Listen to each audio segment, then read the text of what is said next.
right, back at it, Athlete Builder. We're remote, and I got Bert Sorin today. I've been excited about this one. Been working back and forth, and it's going to be well worth the wait. If you don't know who Bert is, that's too bad. He is one of the guys that runs Sorinex. He and his father, and runs his family, makes people better, physically, likes outdoorsy things. Great.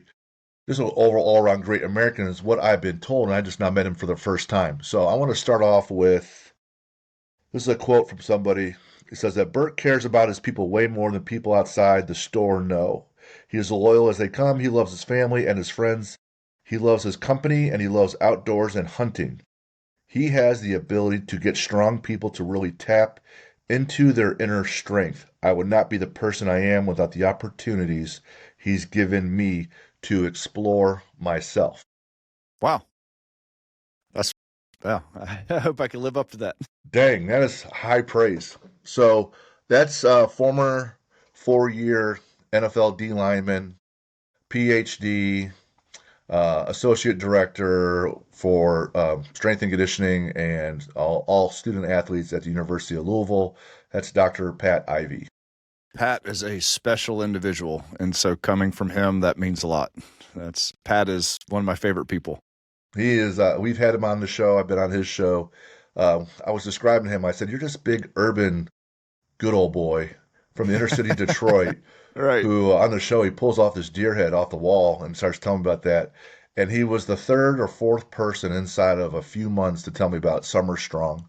Oh yeah. So I learned more about that, and that was at Zach Evanesh's underground, and then one of the CrossFit coaches here in town, Troy Torrance, has been to it.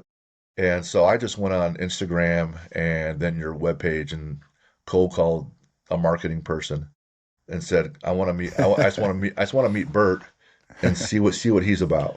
Sure. Well, I appreciate it. The folks that you mentioned, Pat and Zach have both spoke at Summer Strong before, and I've known Zach. I mean, I've known Pat for probably close to 20 years, and I've known Zach even longer. Just amazing people. So yeah, you're running in good circles. They're legends in the industry, and they just do great work. Rightfully so. Yes. Be present, be authentic, be legendary. Did you come up with that? Did your dad come up with that? You guys come up together? Did that evolve? Tell us why those three things are your mindset and core values there. Yeah, well, I appreciate that. I would assume I'm not sure exactly the impetus, what day they came up, but this has been my life for the last 26 years straight. So a lot of there's been a lot of water under the bridge. So I don't know. We've had thousands of hours of conversations. Probably was something that Pops and I talked about. Just kind of be legendary, as in, that was actually something someone even told us. They're like, gosh, you guys just help people become legendary, and you're legendary yourselves. Like that's fine if they want to say that. But that's a goal. And I was talking to my kids the other day, and we were saying, one of my goals is to make as large of an impact, positive impact on the world while I'm here. I realize I'm here for just a very, very small time on this earth. Life is but a vapor. And so my goal is, as I'm here, how many times can I perform at above an expected level of mediocrity, and how many opportunities and situations can I positively affect those around me? And so if that in a way would create a legend, then I guess that's a goal. But one of the methods of that is to be authentic. You have to be who you are. And they say, like, right now, that's the whole big authenticity thing. We're like, oh, you got to be authentic. You should, but I'm kind of surprised that this is all of a sudden becoming in vogue. I thought that was kind of the point. Like, I thought that was like a basic of life, is to not be fake, but I digress. So that's just been our mantra, and our mindset is to perform above expectation and above reproach as often as possible. Two things 100% on board with. One, we're only here once.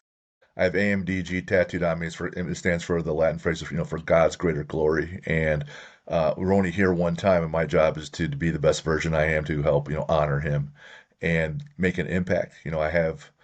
My wife and I have 6 kids between us. We have our own gym. Like, we're trying to make people better because we're going to be dead and gone someday. And hopefully I'm not just taking the whole time. Mm-hmm. The authenticity thing, I think, is more and more rare because more and more find it easier to be fake. It's easy to put that facade up, whether it's on social media or even face to face, because if you don't like the facade, well, you never really didn't like me. You didn't like the Right. facade, so I'm still protected. And Mm. when you are Oh, that's authentic, interesting. I hadn't thought of it like that. That's an interesting way because I never understood the lack of authenticity. I didn't understand the value of that. What was the value proposition? I just thought that in a long enough time period, it would all come out into the wash. So that's why it just was weird to me. But I could now understand when you just phrased it that way. I go, oh, okay, it's a defense mechanism. sure. I think Interesting. I think a lot of things just come back to either building up or protecting that ego. Hmm. And if you're authentic with people, the other person will recognize, hey, I can probably trust that person more. And then it's become a more likable characteristic and makes it look like, hey, it's okay if I suck at something. That person probably sucked too, and Yeah. I'm not going to be abandoned. Well, all of us suck at something, you know. If it were just one thing, that'd be cool. Yeah, I mean, you're right. So, I mean, all of us are amazing at something. All of us suck at multiple things, and we kind of talk about like the authenticity piece. And we were talking earlier about conversations and how you interact.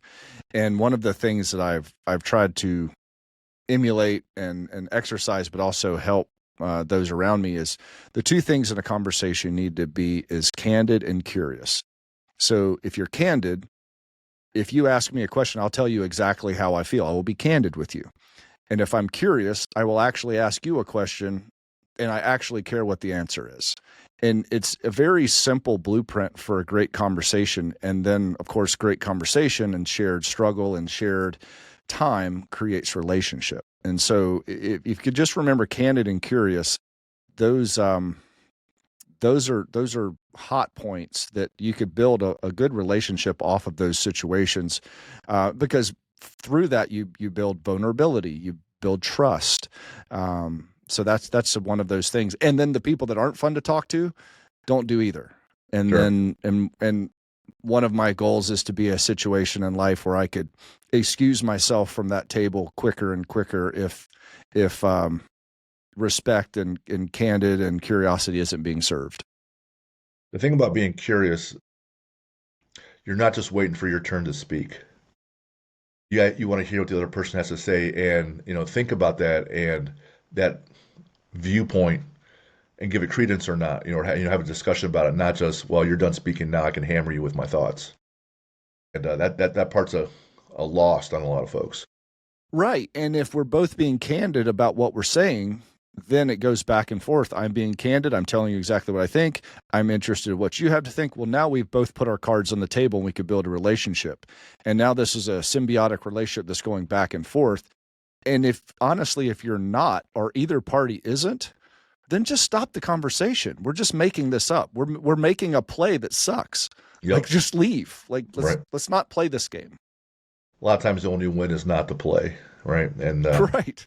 yes, I Right. remember that. I had a year that I called it the year of no. And I would try to almost everything that came across my desk or opportunity, the answer was no first.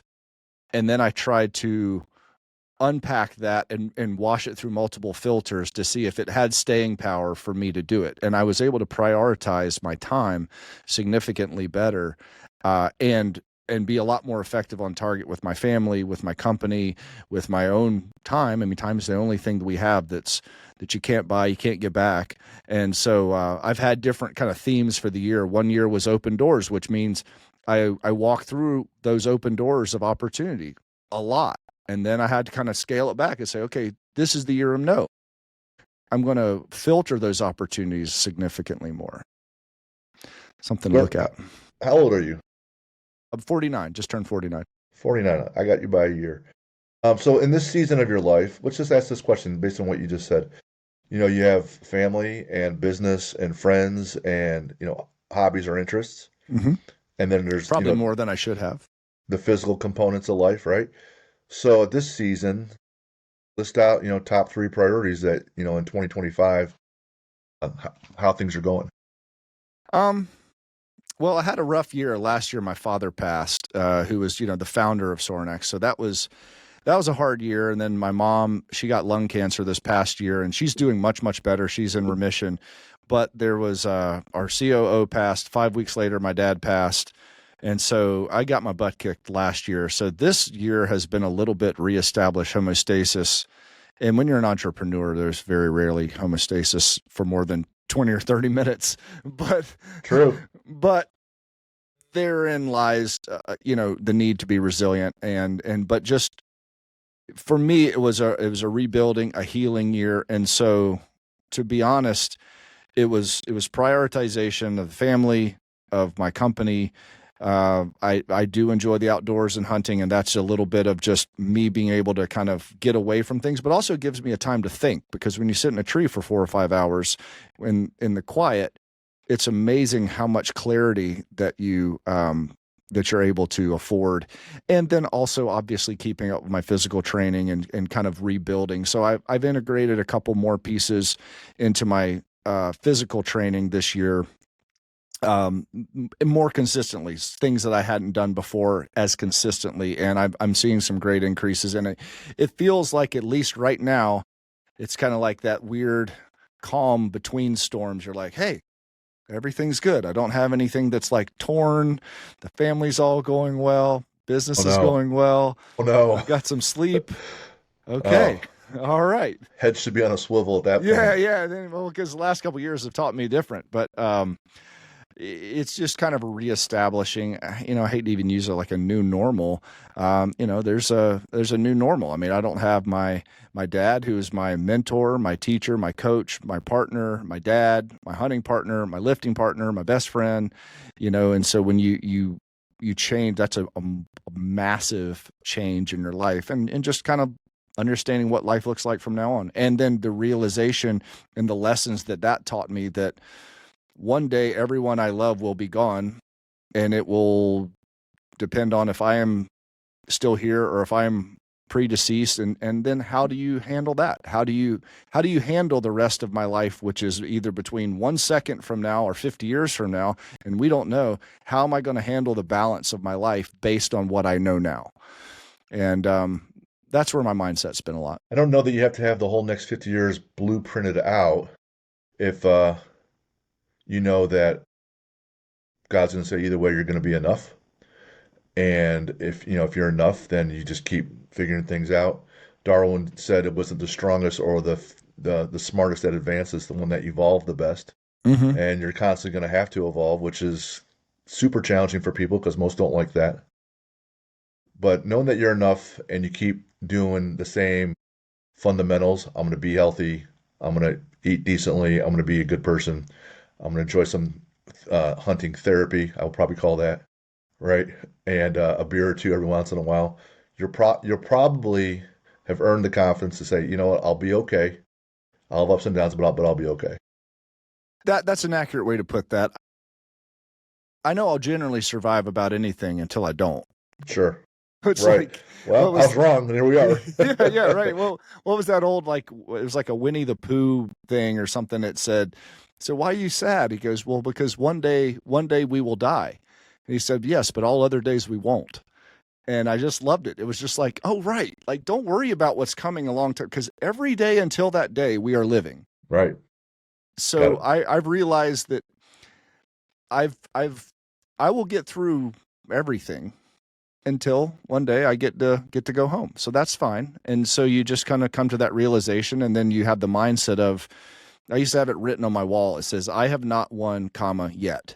Now, during that time, I won a lot of things, like technically, but my goal was always, winning was just leveling up from wherever I currently was. So it wasn't a conference championship or national, like whatever it was, okay, I haven't won, comma, yet. I knew I was going to win. And then the joke of it all was, there was no real winning. The winning is the journey of the whole thing and attempting to level up every day. Right. Right. It's interesting you say that coming from a four-time All-American thrower, SEC champ, Highland Games, very decorated athlete. There are some wins, right? And there's some There's some wins, financial sure. wins. There's some Yeah. revenue. There's some net income wins. Mm-hmm. Some But trophies and stuff. if Yeah, the it's athlete cool. builder approach or my mantra, I guess, with people, it's win the day because number of reasons. One, if you have a target like being an SEC champ, you got to do all the winnings day in and day out to get there. But more so, It doesn't mean you can only be happy on the day you're champ or not. It means I can be happy all the days leading up and definitely the day after. That's not doesn't have to be a huge letdown if I'm building myself, my mind and my body. I can get some wins tomorrow. I'm eating better nutrition, being a better Yes. teammate, and still find joy and build my own motivation that day that I can still keep going. 100%. Yeah, that's actually one of my training mantras or training kind of maps that I set up for some athletes that I consult for, and we call it the brick or the fortress mentality. And I was taught this 25 years ago by Don Babbitt, the throws coach at University of Georgia. And we talked about when you compete, you're going into battle. And I looked at it from more of a defensive standpoint. If I'm going into battle, I'm going to have attacks. Attacks could be the weather, it could be other competitors, it could be a million other things, right? It could be fatigue of whatever. And so my goal was always to build my fortress as large and as robust as possible. So when I go into that fight, that I have the best chance of survival and coming out the other end. So what I saw was in my mind, every choice that I made from the second that I woke up every day of that training cycle, and you got to take into account the an Olympic training cycle is 4 years, so you have to stay focused for a long time. So, but everything I associated a brick with it. So if I got up and first thing in the morning I hammered 12 ounces of water, in my mind I would literally say brick, and because I knew that was going to move me more positively towards battle one day. If the second thing I did was 5 grams of creatine, brick, amino acids, brick. If and so what I learned was, and what I've coached people was, winning begets winning. And so if you get used to winning and get used to searching for bricks constantly, life is just walking around and picking up bricks to build your fortress. And you get good at it. You start finding your decisions are very easy to make because you're seeing bricks laying all over the world. It's, hey, I'm going to go order a burrito. Well, I'm going to have less rice, double protein, brick. And then if right before I go to bed, I'm going to eat 6 ounces of cottage cheese, that's 35 grams of protein, brick. And you get into this habit and honestly an addiction of winning. So when I tell people, I said, well, I've won 35 times today and it's only noon. Right. Now some of my wins might be significant, more significant. Let's say, like, well, 30 minutes ago, I was squatting and I was supposed to do 5. I was supposed to go set of 2, set of 3, then set of 4. And I was like, okay, that's cool. I realized next week I'm traveling and I won't have a lot of time to lift. So I'm like, I told one of my guys, I was like, hey, stay with me close. I'm gonna burn some carbon off this thing for a minute. And the heaviest I'd squatted is maybe about a little over 300 like this year. Just haven't really been pushing it hard. And I ripped out a set of 16. And I was like, okay, that felt good and everything. And but then in my mind, I just built a wing on my fortress because like I go, okay, so my PR is probably closer to 450 right now. And then immediately I started going into, okay, at the end of the month, I'm going to hit 200 kilos. And then I decide I'm going to hit 500 next year as a 50-year-old. But now I'm dialing in my battle plan and I'm building what I need to build for that. And all I'm doing is walking around life looking for bricks to how to build my fortress. And when you go under pressure in a competition, things go wrong, you foul the first throw, you miss the first lift. I literally go back and look at my fortress and I go, dude, you're a winner. Look how big the fortress is. Look how Hmm. much work you've put in. Look how many good decisions you've put in. Look how many times when you could have chose to tear down your fortress, you built your fortress. You win. That's what you do. And then once you start realizing that, you're like, oh, just shut up and just go win right now. And then you go hit the lift or the throw or whatever, and you're like, yeah, there you are. That's what you do. And I totally believe if you believe that you win, you generally do. And even if the score doesn't say you win, you've still won through your attitude, through your responsiveness, through how do you go about competing. And so I learned that about 25 years ago, and that kind of is how I shaped everything of how I train, how I compete, and even just there's a difference. I try to teach people the difference between training and competing. Training is it's totally different. Training is doing things as hard as possible to build tolerance for a competition day. Winning is Do as little as you can to win so you could save as much if you need it to win.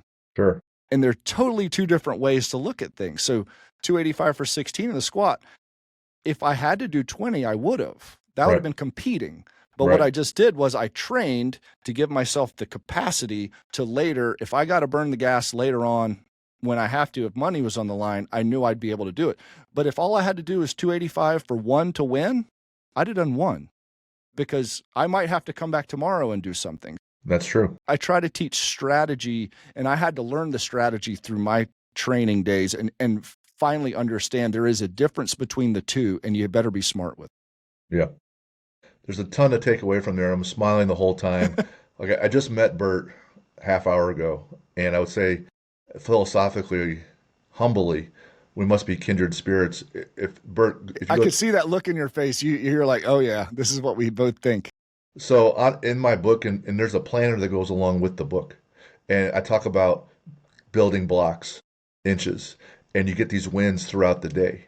And so you can get wins on your mindset. I did the 2 hour ice bath, or 2 hour, Mm-hmm. 2 minute ice bath. I mean, I Mm-hmm. did 2 hours, 2 minutes and 15 seconds. I was trying for 9 hours of sleep. I got 9:15 win.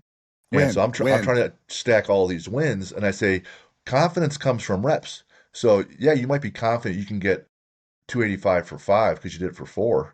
But when you do it for 16, you're like, well, now I know. Now I know I can do that. It's because you have the Mm-hmm. reps were there. And when you build those wins and you have your journal or your book next to you and you're going into that competition, those nerves might pop up, but you can look at, hey, these are the throws I've made in practice. I made it 12 out of 13 times. Yes. Statistically, I should be fine if I Yes. just have the same Yes. pattern, Yes. same Yes. pattern here. Yes. I should be fine. So there's no more feeling because I know, right? The feeling that should be Yes. gone because I know now. Yeah. I've set up mathematically the highest probability that I'm going to do this. And you're exactly right. I learned also so another drill I would do is I would like, okay, I'm a bow hunter. And so I've, a couple times I've missed shots on animals because that's just how it is, right? So I said, you know what?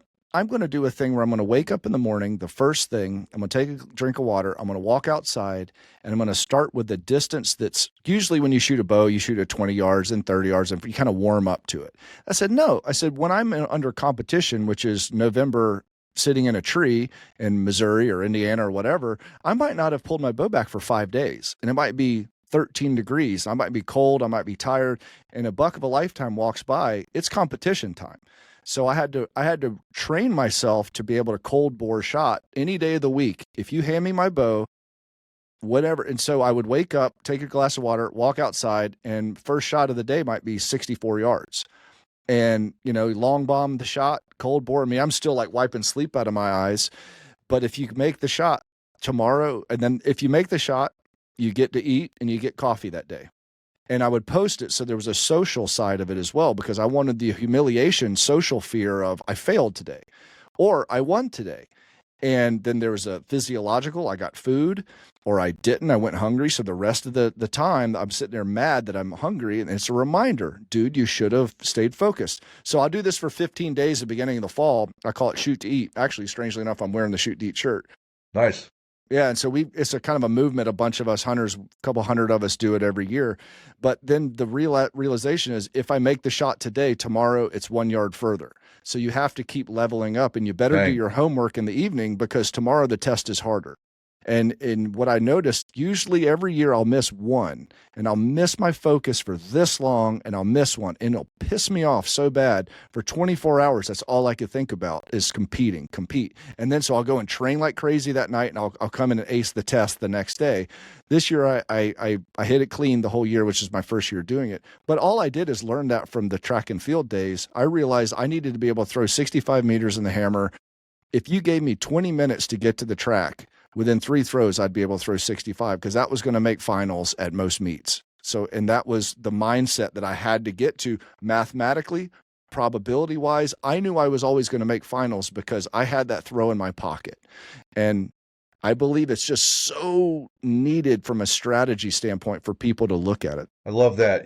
Rob Orlando talks about that. If you know him, he's a CrossFit coach, but also a strongman athlete. Mm-hmm. And he said that in his gym, he would just keep 500 on the bar and every time he's coaching, if I ever walked by it, cold, in jeans, but if I walked across that bar, I had to pick it up. So he's Perfect. he's gonna deadlift 500 no matter what. And I talk to these athletes, and they're like, "Well, on training, for my powerlifting meet, these are my numbers, but on game day was this, and then this wasn't right. I didn't like this bar." I said, "If everything was how you liked it, that would just be training in a controlled environment. That's not a sport anymore. You got it. And if it's a sport, Exactly. there's variability. So Yeah, train for the variability. You see Tiger Woods doing rounds in the rain. of course. Because that happens. And there's It the lady I just had on my show. She's a bobsled Olympian, and she goes, "Hey, the car had broken down. I had to get there. We ran up this mountain in 0-degree weather, and we had to put on our spikes and then run this bobsled, and we had 10 minutes." And that happens. And that's happens. that's life and that's sport. So train for the variability, be comfortable with it, and then learn from it. Write down in your journal. Then that feedback loop. Hey, when I was cold, this is what happened. I'm off by this much. Here's my adjustment next time. Right. Or you learn enough strategically. If I have to run to the track, then I know I could reduce my warm ups, or I need to reduce my warm ups by this Right. much. And I just need to do something neuromuscularly because now I have to do technical warm up versus general warm up. So that's really understanding your body. And I don't know if you know Ryan Krauser. He's the world shot put champion, 3-time Olympic champion. And he's a absolute stud. He's the goat of throwing, but he's also an amazing coach. He's the first athlete to ever win an Olympic gold medal and coach an Olympic gold medal at a different event in the same Olympics. Wow. Yeah, talk about a dude that understands the deal. And he just won the world championships in the shot 2 or 3 weeks ago, while he was extremely injured. And he and I talked. I said, man, everyone seemed to fold. What happened? Like, how did you come up with a great throw while all these other greatest? I mean, we're in the greatest era of shot putting in the world's ever seen right now, and a lot of guys folded. And he said, well, it was a terrible day in Tokyo. We were sitting on a bus for multiple hours. Then we had to go here. Then we had to walk 600 yards, and then we couldn't leave the track for 11 hours. We got there. We woke up at 5 a.m. and we were throwing at 11 p.m. And you're talking about a bunch of big dudes that need calories and rest. And he goes, everyone wanted to, kind of paraphrasing what he said. He's like, but everyone trains for what they think the perfect day is going to be. And I realize there is no perfect day, and I'm training for the crappiest day. Yes. And then so he went in and, threw 73 feet and took the win by, a foot and a half. And that was that. And you're just like, Wow. dude, and he threw 75 feet at the Olympics last year, injured in the rain. And you took the Olympics again. And everyone's like, oh, well, because he's not expecting. And then when the weather and everything's perfect, he usually throws like a world record. But it was just a very interesting way that he looked at the whole experience. It was like, hey, it's going to be terrible. Be ready for that, and don't let it get in here. Yeah. Embrace it. Be happy about it because some Yeah. other people are going to fold and Yes. it's going to make it easier for you. Exactly. Exactly. If you're the one that can withstand it, then the Yeah, worse the weather and the worse the situations are actually putting you a statistical advantage. for sure. I, I don't. I it's don't even have to be that great anymore. I can just be decent. I'm going to beat people because they if all I blow. could get close to where I would normally go. If I drop 10%, you drop 30, I win. Not even close. Yeah. And in the hierarchy of throwers, where does your guy compare with like the Al Orders of the world? First of all, I'm very impressed and excited, and I appreciate that you know who Al Order is. So Al was my first sports hero. Right.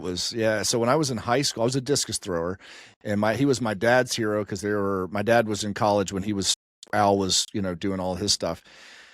So when I was in high school, I wrote him a letter, and Al actually wrote me a letter back, which was like one of my favorite things I had. Oh, Yeah, right. yeah. It's just like, And so for those who don't know, Al Order was the first person ever to win 4 Olympics in the same 4 gold medals in the same event, 4 consecutive Olympics, which the coolest part is, I'm sure you always know this, but he never won the Olympic trials any of those years.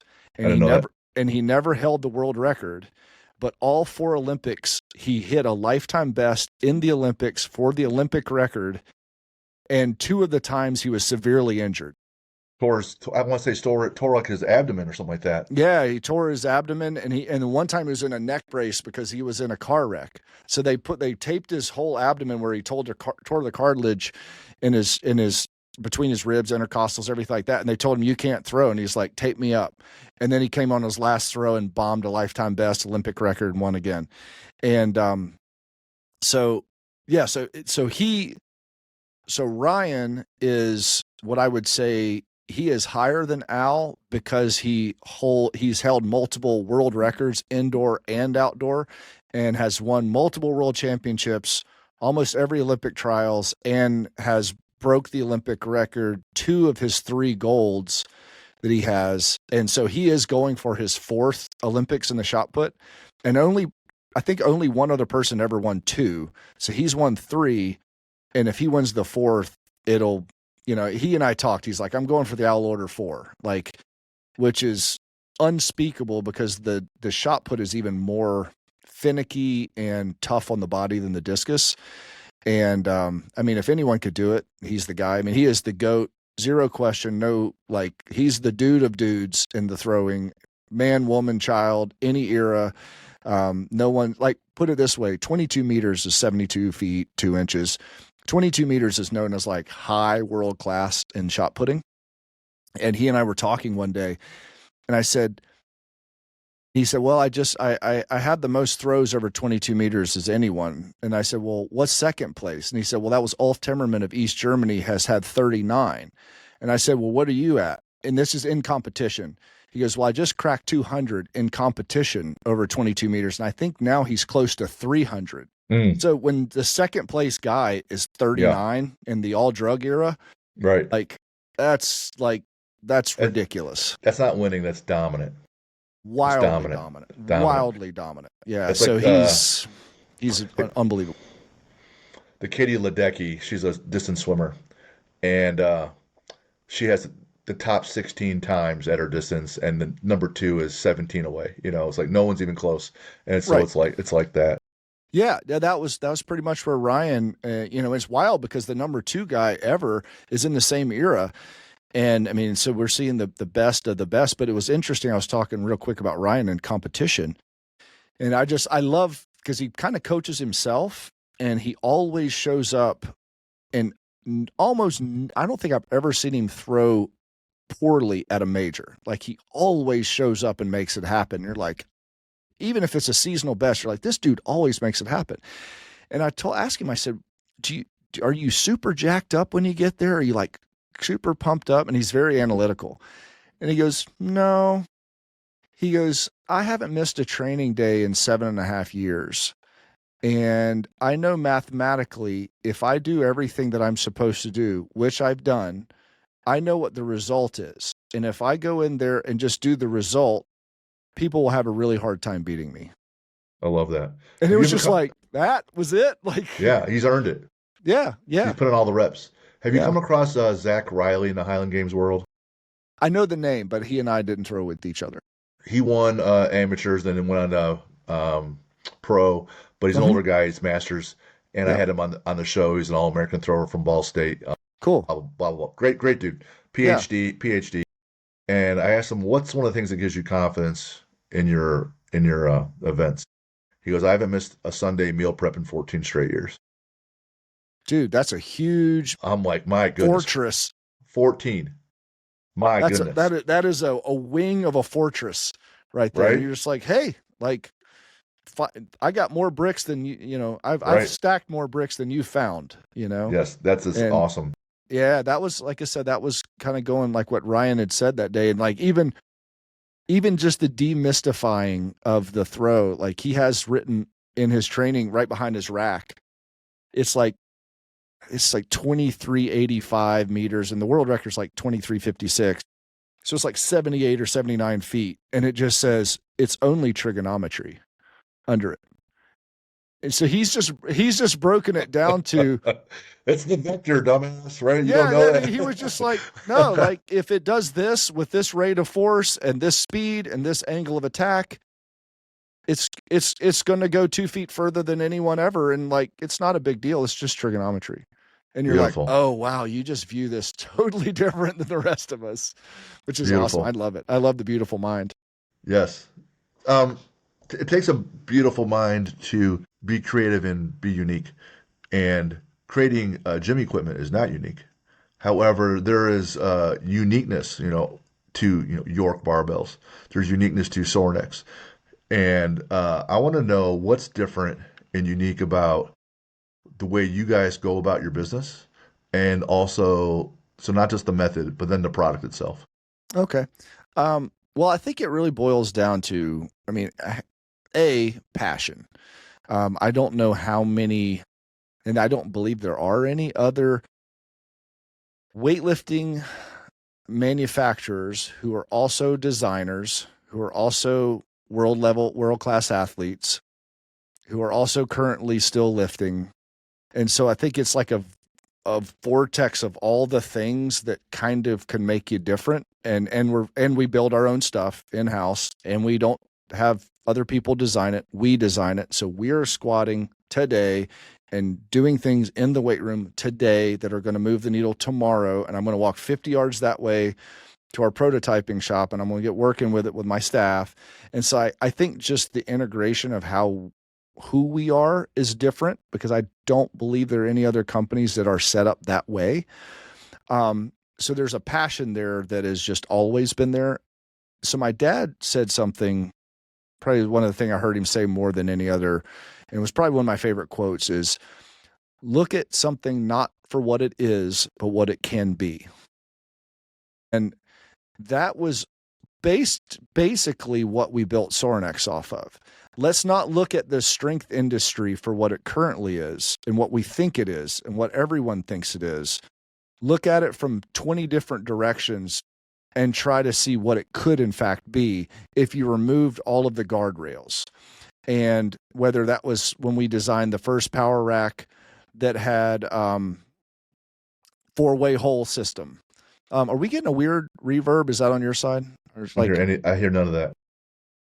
okay, I just hear like it sounds like a plane taking off or something.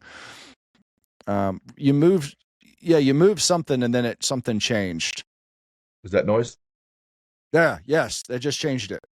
I just moved some papers. Now I want Oh to see wow. my next round of questions. Oh no, okay, yeah, something changed, but yeah, sounds great now. Sorry. Okay. Um, uh, so like from when we designed the first rack and rig system with four-way holes, that totally changed the industry. And what we did, literally, I sat down with 3 pieces of paper and I said, a power rack needs to do this. And I wrote down all the things that a power rack needs to do. I wrote down all the things a power rack currently does, all the things that suck of how it works, and then basically a 4th page of what if. What Well, if what could it what do? if you could put jammer arms on a power rack? What if you could use safety straps? What if you could interchange and move plate storage options? What if you could put neck machines on there? What if you could, and it was just like all the things. We took everything in the weight room and said, what if these could integrate into a rack where a customer could come in and with 2 wrenches, they could create whatever they wanted. And when we did it the first time, people thought we were like, it was like, this is stupid. It's insane. Why do you have all these holes and everything? Looks dumb. It looks cheap. But like, it was all the things, right? Okay. And, but it was what Pops and I saw as, but if we do this, we could basically hand the strength adventure to the practitioner instead of making it something that is made by the company and then you just have to eat what we give you. Is if you have accessories, you could Mr. Potato Head this thing into whatever you want it to be. So I think it was because we were in the weight room, and that was actually when I was right about the time I'd won the amateur world championships in Highland Games. I got it into as a pro. I was still undersized. So I was still flipping over every rock out there training wise, trying to figure out how to move the needle and how to be the best guy in the world. And like, that was my goal. So every day I'm tying up different things and strapping things to here and putting bands on this side and just trying to figure out any way that I could beat the big guys. And of course, you have to have the gear to do that. So we were building gear. And then it was like, okay, if I want to do these 20 things, but I could have some commonalities and I could build this one piece that all of this will work. And so a lot of it was just art imitating life and life imitating art back and forth. And so the two were so symbiotically put together that's where a lot of our designs. And when Pops was lifting and competing at the national level, the same type surges were happening because he was trying to figure out how to win. And so that's where I looked. I I think we're pretty unique in that regard because it's never been about the money. It's been about I run a business because you have to run a business in order to afford doing what we do. Right. Does that make sense? Oh yeah. Um, It's a means. it's a means, right? I want to keep doing this, but we have to be successful enough where we get to keep doing it so I don't have to go get another job. Yes. This wasn't we're going to do this, explode it, bring in personal equity money, and then ride off into the sunset. That wasn't the goal. And so this was always like, how do we impact the strength world as positively as we can? And how do we open up avenues in adventure, strength and conditioning and human performance adventure that hasn't been tapped into before? So that going back to Pops always said, look at something not for what it is, but what it can be. So there was multiple days I'd be in the weight room. I'd walk out there and our weight room is right outside of our office and he'd be laying on the floor, like 55-year-old man just laying on the floor. I'm like, what are you doing? He's like, I'm just looking at stuff. But he literally changed his physical perspective just to look at it differently. He's like, if I look at it this way, I see things I didn't see when I was standing up. And so sometimes I learned that from him. So sometimes I'll just go and lay in the weight room and just look around and you're like, oh, that should have a gusset there. That would be better if we put this there. And you just get to watch and observe and then going into like the philosophical nature of that, looking at something not for what it is, but what it can be. That is coaching. That's Yes. looking at a skinny kid that no one cares about and no one recruits and no one thinks will be anything. And then you don't look at him for what he's titled as at that point, but you go, what could he be? Well, that kid became a 4-time All-American, and so everything kind of, whether it was the sport, whether it was training, whether it was competition, whether it was everything, all kind of like followed the same vein. And in my opinion, the physical steel lifting equipment is just one of the physical manifestations of that mindset. That's one art form of that. It's a much larger scale, than what Louis Simmons was doing. He would be hanging off his workbench and then swinging his legs to make that reverse hyper. Mm-hmm. And then, it was meeting a need. And then he was so dialed into his craft that he would tweak things. Of course, you're doing it on a much larger scale with a lot more equipment than he ever did. But it just illustrates the point when I read Robert Greene's book on mastery, does this piece on Da Vinci, and Da Vinci was a literal expert in different areas. One was on oils, like things how the oils work together, but Mm-hmm. also on the human body, skin, Sure. blood. So if you have these experts, and let's say you have a CGI expert, or say you have a tensile strength or engineer expert in steel, right? But also the design experts, and you bring those experts together, and Yes. like you being in that tree stand for hours, or your dad laying on the floor for a time being looking up, or those people just sitting there with that brain power being quiet, then they start to create. Yes. And when they can create with a hey, what if mindset, then first you have to get to that level of expert. You have to be smart enough to be able where you can be, innovative.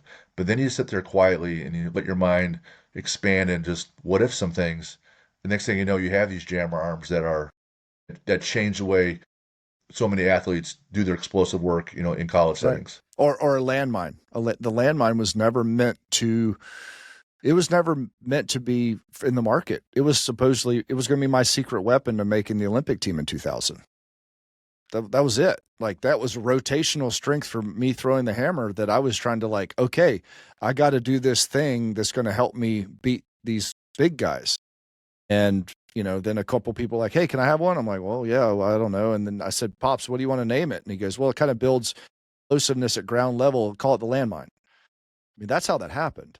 Wow. Yeah. And so you look at it and you go, well, the landmine, the rig system, jammer arms, like the safety straps, that was something that he screwed with for years. And we had these straps that he used to buy them. They're 4-foot straps. He bought them, where the heck? I think he bought them like at Tractor Supply, and he'd rig them up and he would use them for safeties. And I go, why don't you use the safety bars? He goes, well, these don't seem to bend up the bar and it doesn't mess up the knurling. And if you get your finger pinched, it won't cut it off. And I just like them. They're lighter and they're just quieter. And this is like years we used them with Yeah. other pins. And then we designed the strap shackle and all the other things later. But they just sat in our gym for years and we would all just use them because Pop said use them. Yeah. And then you realize later, like, oh my gosh, like everyone has strap safeties on racks now. Everyone has four-sided hole design. Everyone has landmines. Everyone has jammer arms. It's all this stuff, but it all came from a place of not like, we're going to go create the next piece of equipment that is going to be high sales or whatever. It was always, hey, I want something that does this. And I think there's a better way of doing it. And I know everyone always does it this other way, but they're leaving a lot on the table. Like, I'm sure you have your hard safety bars, right? You go down a squat and you're a little bit off. What's the thing that happens? The bar hits, goes ding, and like throws you off. Sure And does. what we learned was if you hit the straps just kind of move out of the way. And or if your hands are wide because your chest and your shoulders are tight and you have to hold wide, you don't pinch your fingers if you bottom out. And those are little things. But if you're not into lifting, you don't know that. That's not evident if you're just a dude designing equipment. Right. Yeah. No. No. That whole necessity is a mother of invention. That's funny because you said that you guys were just using the normal safety arms for years and having Oh yeah. problems. They worked, but you can still pinch your finger, or there is that feedback. This one guy I knew, he would train in his garage. He's always bitching about the sun in his eyes. And I come by like a year later, and I go, "I haven't heard you bitching." He goes, "Well, it took me a year to figure out if I moved the rack away from the window." or lift at a different time of day. Right. I'm like, "Oh yeah, good Yeah. one, buddy. Good Yeah, one." but you're exactly right. But if you again take it, this isn't what this is. What can this be? What could this situation be? And that was, I mean, we made hard safety bars from 1980 till 2007, and then but about 2004 or five, Pop started playing with the safety straps, and none of us really liked them at first. It was like, no, this isn't what you do. And he goes, just try them. And then after a while, everyone in the gym just liked them. And I mean, heck, if you really look back, it's wild. So Pop's the gym he grew up in, besides his own little gym in his garage, he was from Newark, New Jersey. So he used to go to the Newark YMCA, and it was actually pretty star-studded group of folks there. So Anthony DiTillo was his training partner, and then David Draper was there right as Pops was getting in as a high schooler. Draper left and went to California and became the Blonde Bomber. Mm-mm. And then, have you ever heard of Desi Ban or Desoban, Titan Slacks of Desi Ban? Well, that was Pops' his lifting instructor, like his coach.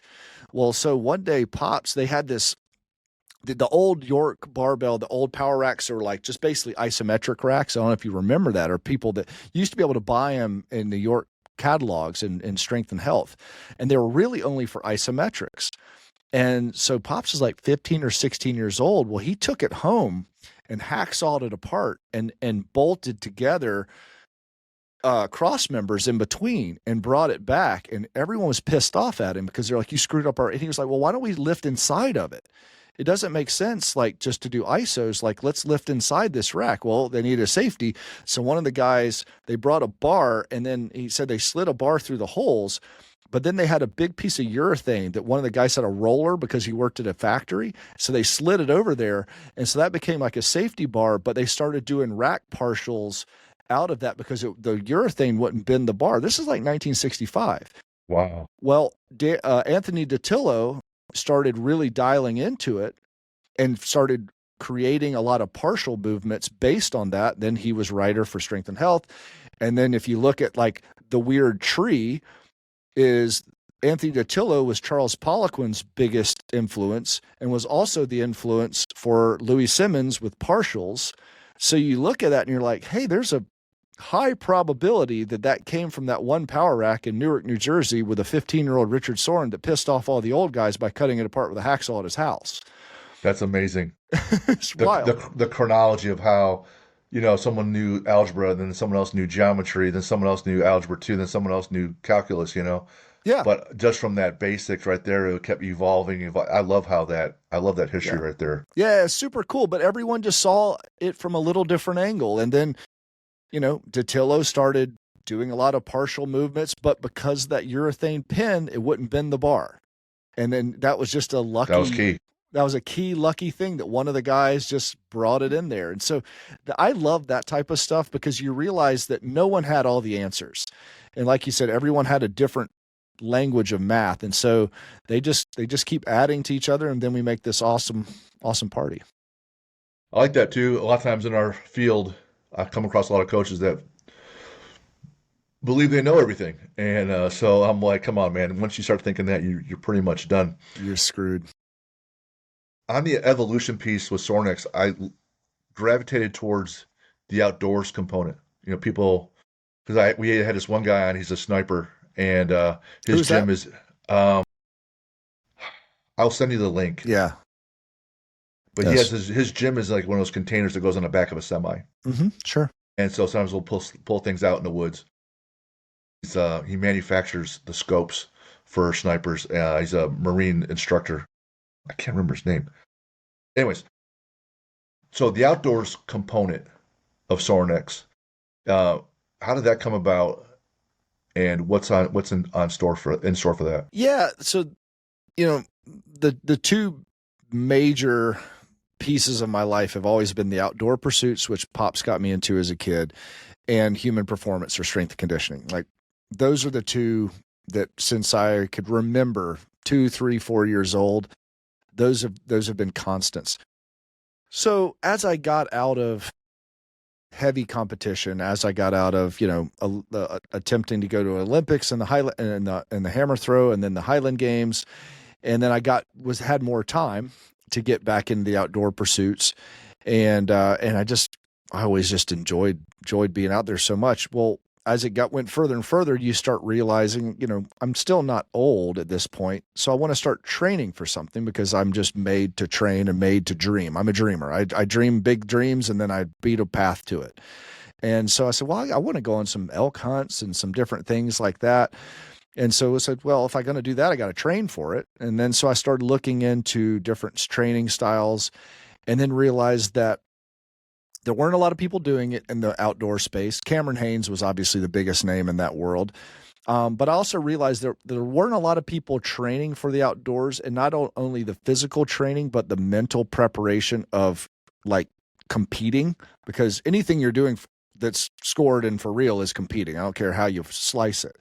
So I just realized there was a void that the folks that were training to compete at that, there was not as many of them that I was used to being around coming from the human performance world. And so I quickly said, well, gosh, I have 100 people in my phone that are the best human performance coaches in the world. They could really help out these other folks that I enjoy hunting with and doing stuff outside. And then conversely, as hanging out around hunt camp and things like that, there are so many physiological, but also emotional and social and spiritual healing and development that I was getting here, that I realized that my old friends from the sporting space they weren't getting to experience. So I said, gosh, these people can mentor the sporting world, and the sporting world can mentor the hunting and outdoor world. And I just kind of realized, I go, gosh, I have the top names of both in my phone. I have the top of each mountain. And so I said, you know what? I'll hope to be the one that combines the two, or not Bring the together. one, but Help the, one of the people who have. And so that was the goal of Sorinex Outdoors. Said, well, let's treat the outdoors like a sport, and let's all look at this a little bit differently. And so we've had some different events called Winter Strong and things like that. And so, I'm my own lab rat with that. And so I'm training and trying things like the shoot to eat, and just I love training, so I love digging, and I have to have something to train for. I'm not trying to throw a hammer far anymore. And so it's like, okay, well, what am I going to figure out? How do I get my VO2 better? How do I get my resting heart rate down? How do I am able to shoot a heavier bow under stress? And, all these parts and pieces that's super fun. So that's really where Sorinex Outdoors, more of a passion project, and just try to have a dual value proposition to the two industries that I love. two observations. One, it seems like with you and in Pops, a lot of times your uh, innovations are simply for things that either let's make this work a little better or differently, or it's just because, selfishly, hey, this is what I want to do. I want to squat better, or I want to be outside more, and I want to do something for me. And I know there's other people that are like me. So why don't we do a product or service like that? I'm Also, really not smart enough to do it any bit differently than right? That's that. Yeah, okay. yeah, As a former strength athlete, after a while, your body gets tells you, hey, you can't put 800-pound yoke on your back, and so I had lost some of that things I could do and wanted to do. And some of the guys in the show that were SEALs, they do this swim across the Hudson River to raise money for the foundation. So they asked me to do that. And I'm like, I could swim up to a bar, So, right. but they're like, but we want you here. So I said, all right. So I'm gonna stack all my bricks, like you said, and for 14 months, and because I like to have things on the calendar.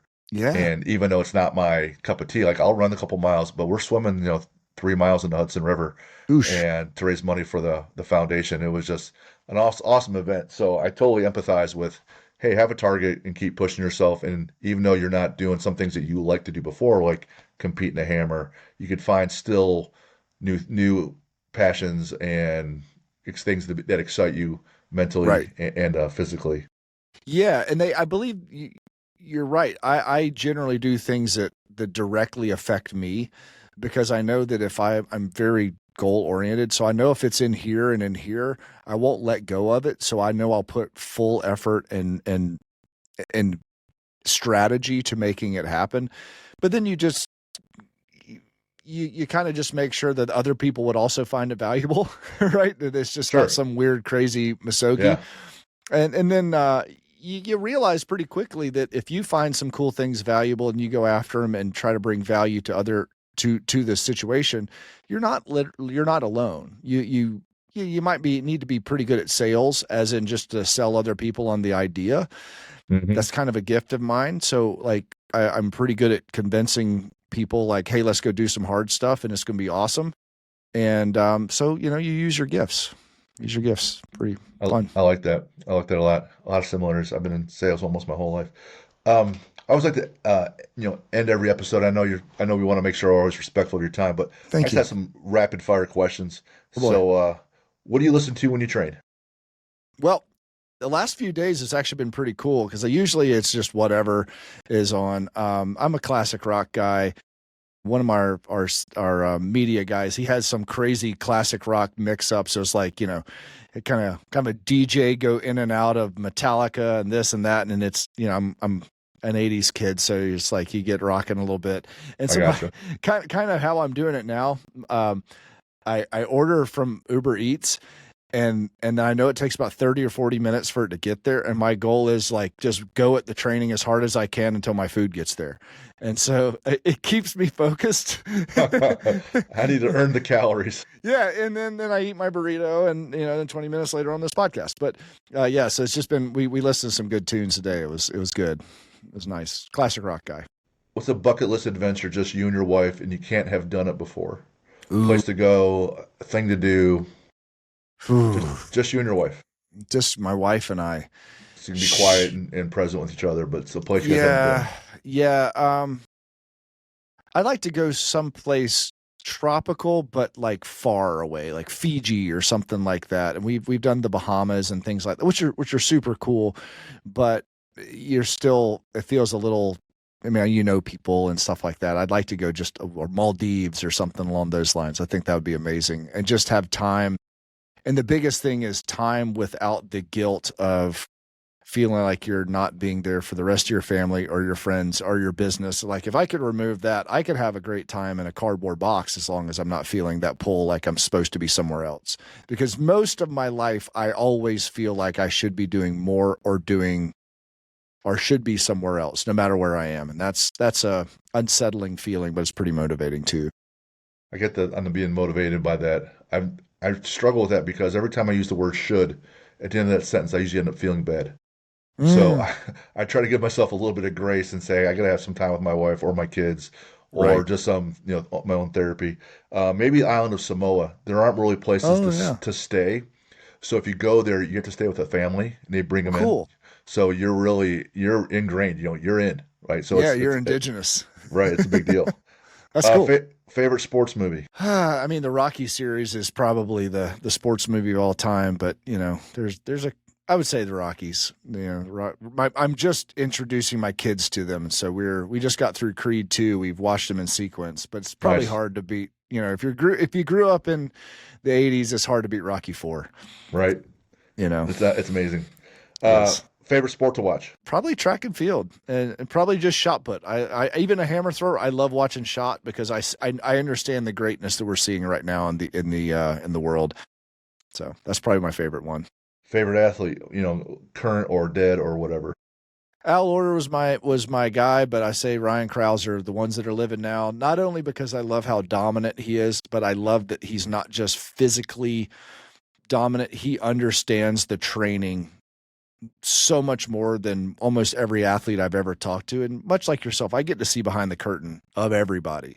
So it's so rare when you get someone that's truly a world-class coach and happens to be 6'7", 330 and has world-class fibers.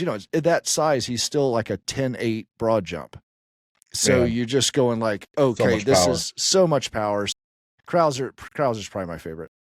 Awesome. You have a book you could recommend? Ooh, I was thinking about that earlier. There's a lot of the Jocko books I really like, the Extreme Ownership. I think my guilty pleasure books are the Jack Carr series, the Terminal List. I enjoy those, and the new I one just just came started in out. those. Yeah. Oh yeah, the new one just came out, and I have a big drive next week, and so I'm actually kind of pumped for like a 12-hour drive that I get to maybe knock the whole thing out. But You have a superhero, and it could be fiction or real life. superhero, hmm. Like a fictional superhero, probably John Rambo. Again, child of the '80s. Right? They had that Van Damme, Steven Seagal, Uh, Schwarzenegger. yeah, but There's so man, many. There's so yeah, many from yeah. that period. That period. If you really look at it, though, John Rambo from what I've understood, is the first action hero they ever had in a movie. That was the movie that like made the action hero. And it was actually really cool. A couple years ago, I got to sit down with Stallone for like 45 minutes, Wow. and actually we did a podcast together, and it was like, oh my gosh, I'm getting to talk to my like childhood Hero. one of the most influential people in my life, and it was really awesome. How about villain? Anthony Fauci, I don't I like Hannibal Lecter. know. Hannibal Lecter is a fantastic. Yeah, he's hard to beat. Bill the Butcher was a pretty good one too, and he's kind of a weird one in that regard because he's kind of a hero too a little bit. Lecter's pretty villainous. Yep. Favorite lift? I loved cleans as it like growing up and coming up, but I still it's hard to beat a good old fashioned back squat, and I've kind of fallen in love with them again during Squattober. Back squat's my favorite because it provided the most fear for me, and so Mm, every time I would push through that, I had the most joy. Number that's an two would be interesting way to put it. a natural stone or an atlas stone would be would be a close number two because it's more Oh, raw. It's more raw. It's yeah. how it used to be. You still You got know, both of your biceps? I have not torn a bicep. Yes, Ooh. So yes, I started play. I lifted the Inverstone I heard that in on Scotland. the Joe Rogan show. Yeah, Oh yeah, yeah, and thankfully, I mean, I'm not a good stone lifter. I'm just a probably not built for it, and B just probably not very strong. you have a quote for us.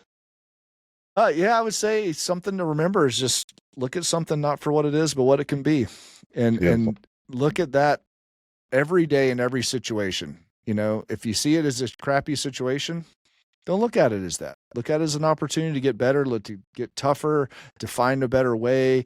Don't look at it as a kid, as a skinny, weak kid. Look at him or he or she or what they could be. And then I guess then you just try to do what you can to create that situation, manifest that. Where can we find you? Find information about Sorinex or Summer Strong, things like that. You could follow me at Bert Sorin, BertSorin on Instagram.